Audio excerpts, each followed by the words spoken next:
Naguguluhan naman ang prosekusyon ng Kamara sa utos ng Senado sa baygit na labag sa konstitusyon ang pagbabalik pa sa kanila ng Articles of Impeachment.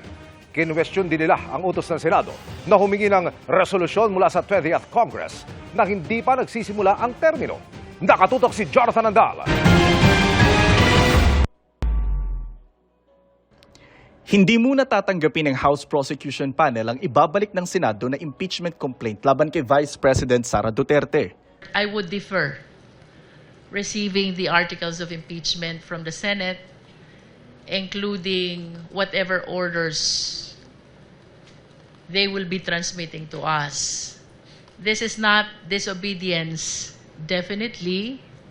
Ang gusto lang po natin mangyari is to seek guidance. Naguguluhan kasi ang House Prosecution Panel sa utos ng impeachment court. Dalawa ang gusto ng impeachment court mula sa Kamara. Una, maglabas ng certification na nagsasabing walang nilabag sa saligang batas ang kanilang impeachment complaint, lalo na ang one-year bar rule. About the certification, we maintain our position. Sumunod po kami fully and strictly to the requirements of the Constitution.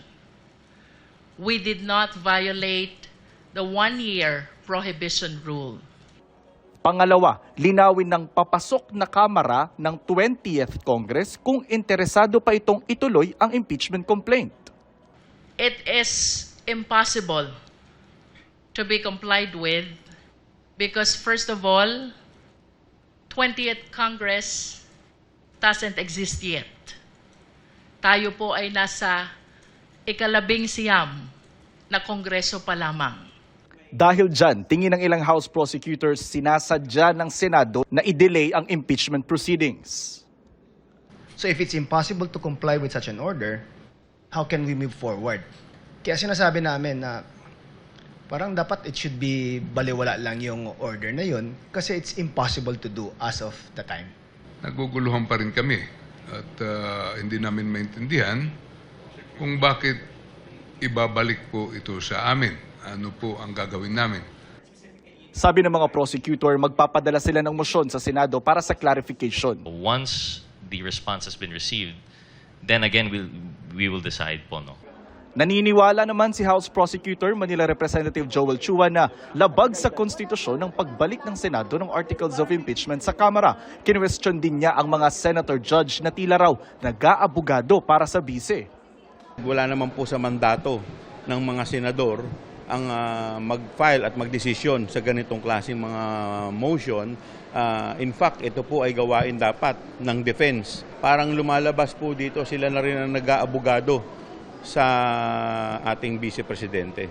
Sina incoming Representatives Leila de Lima at Shel Jokno na inaasahang magiging miyembro rin ng prosekusyon, kinondena ang desisyon ng impeachment court. Harap-harapan na tayong niloloko. Kakaibang korte ito. Korte ng kababalaghan. Ang pagre-remand ng Senado ng Articles of Impeachment sa House of Representatives ay isang pag-aabandona ng ating saligang batas. Kaninang umaga, nagdaos ng prayer service sa Batasan Pambansa. Bit-bit ng prosekusyon at tila offering ang kopya ng Articles of Impeachment at binasbasan. Kanina nagpunta sa Kamara ang Senate Sergeant at Arms na si Roberto Ancan. Naghintay siya sa labas ng Office of the House Secretary General pero tumanggi siyang sabihin kung ano ang kanyang pakay. Sa ngayon, hindi raw muna pupunta ng Senado ang House Prosecution Panel. Wala rin daw direktiba sa kanila si Speaker Martin Romualdez tungkol sa utos ng Impeachment Court. Para sa GMA Integrated News, Jonathan Andal, nakatutok, 24 oras.